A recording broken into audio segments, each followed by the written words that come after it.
And people don't realize what they have. They bitch about it. They do. And then nowadays, I am so upset that the things we did and the things we fought for and the boys that died for it, it's all gone down the drain. Our country's gone to hell in a handbasket. We haven't got the country we had when I was raised. Not at all. Nobody will have the fun I had.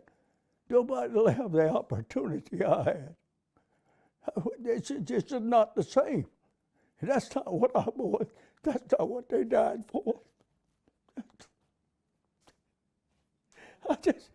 Now, that clip you just saw, it is of a 100-year-old man called Carl Dickley. Well, I don't know, it's spelled D-E-K-L-E. I don't know how it's pronounced. I will call him Carl Dickley. He's a former Marine sergeant, and he fought in World War II, and he was there in the Battle of Iwo Jima, and he was there in the Pacific fighting in World War II to free Japan. At the time when he went into the war, I think he was 22 years old when he faced those battles. And now he's back in the United States, a very old man, and he is he's in the last few years of his life, and now the man is going to his death in tears. He's heartbroken to see what has happened to his beloved United States. A lot of people don't see it yet, but this man has been around so long that he knows exactly what's going on and why the United States is where it is and where it's heading, and he is both ashamed and disappointed and heartbroken.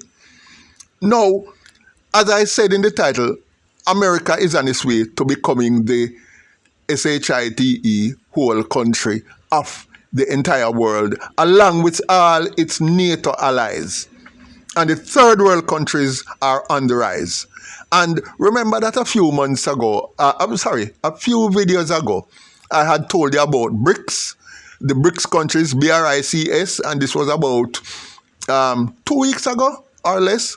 Well, this is kind of a follow-up to that. I'd given you that on my other channel, The Advisor. But this is an in-depth. What I'm trying to do now is to get you prepared for what is to come, because knowledge is power. And now I'm trying to empower you by giving you this knowledge. And guys, listen up.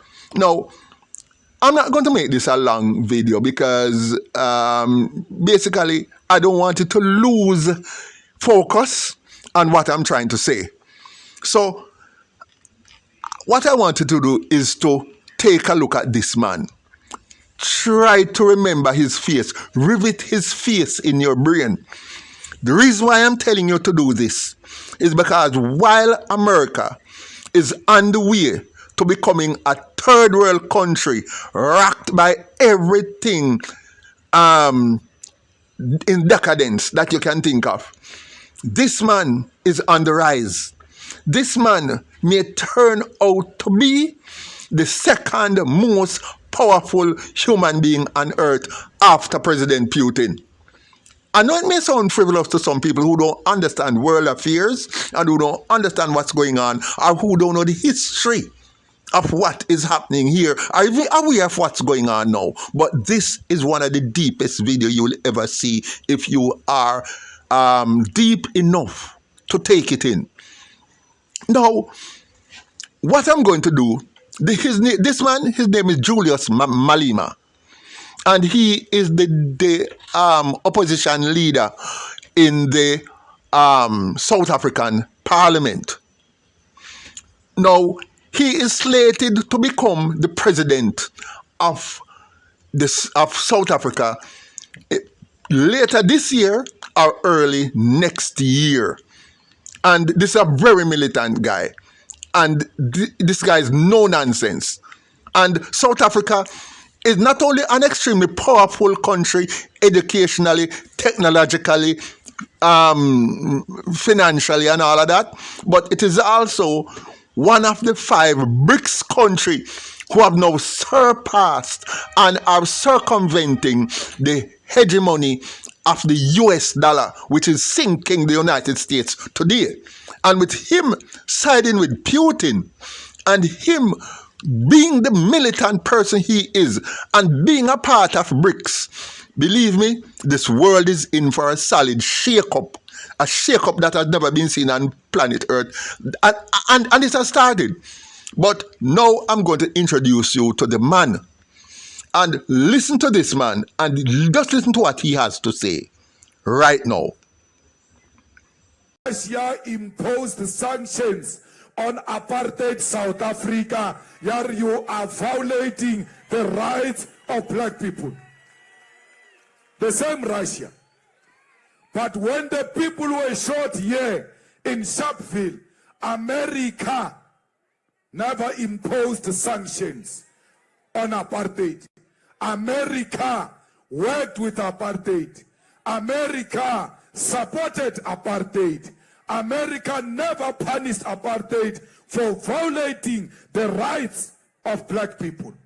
Today, we must choose the side of NATO and America against Russia, which was with us during the difficult times. We will never denounce Russia because Russia was with us during difficult times. Waibona AK-47 that we used to liberate ourselves, it was from Russia. It was given to us by the Russians to come here and kill the Boers who are killing our people with an automatic rifle called AK-47. Russians did not only support us through lip service, they equipped us with weapons. Russia gave us money to fight apartheid. Russia took our leaders, Ayabaisha Skolo, many of the people who are leading South Africa today, like Lindiwe Zulu, like Tony Ngeni, they went to school in Russia. Why did Russia take them to school? It was preparing them. Russia was believing that one day South Africa will have a black government and a black president. Therefore, we need to prepare black people today for the future. Russia never isolated us.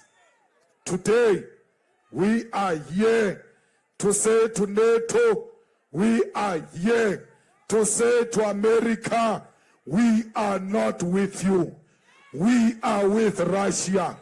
And today, we want to say to Russia, thank you for being there when it was not fashionable to be there. And do not doubt our support, Russia. Kubo, Pesgwa. Teach them a lesson. We need a new world order. We are tired of being dictated to by America. America wants to turn the whole world into an American village. We are not an American village. We are independent from America. And Russia is going to lead that way to demonstrate to the whole world that we don't care about America. Now, this man is expressing the sentiment of basically every single African leader on the continent today. He represents those exact sentiments. So in other words, United States really don't have no friend on the African soil. And as Julius Malema said, it was Russia who supplied them with arms in their fight for liberation. You know, Russia stood with the MPLA in Angola, SWAPO in Namibia, with the ANC in South Africa, with Frelimo in Mozambique. In fact, they stood with all the liberation groups that were fighting for freedom in Africa. And the United States stood against everything. United States stood with all the NATO countries now which are now fighting against Russia. Bear that in mind. America stood with every NATO country, all the capitalist countries, stood with all the colonialists, Britain, France, Belgium, Spain, Portugal, every single one of them who have had their neck in the boot, in the neck of the African people on the continent. The United States stood with them and supported them. Let's not forget. So you can understand why United States would not have a friend in Africa. No, especially now when Russia and China are so strong and are continuing to protect Africa like they did many years ago. No, so in other words, the friendship between Russia and China have existed for over 40 years. And Africa has not forgotten. It has reached a stage. Now, listen. Now, the United States is sanctioning, is using this little stooge court in Europe called the ICC, International Criminal Court, which they only use it to try black people in Europe. Now, they have decided to try the first white man, and the first white man will be President Putin. Now, listen to what the same Julius Malema has said. And this again explains the man's militancy. And let us not forget, South Africa has nuclear weapons. Let us not forget. And with a man like this there, which of course I think is the man we need there, and with America going into flux, this is what he has to say. We are here to say to NATO, we are here to say to America, we are not with you. We are with Russia. And today we want to say to Russia, thank you for being there when it was not fashionable to be there. ICC, Putin is welcomed here. And no one is going to arrest Putin. If needs be, we'll go and fetch Putin from the airport to his meeting. He will finish all his meetings. We'll take him back to the airport. Now, this man has absolutely no regards whatsoever on the face of the West. And not only does he not have any regard for the West, he doesn't need the West. He doesn't need them.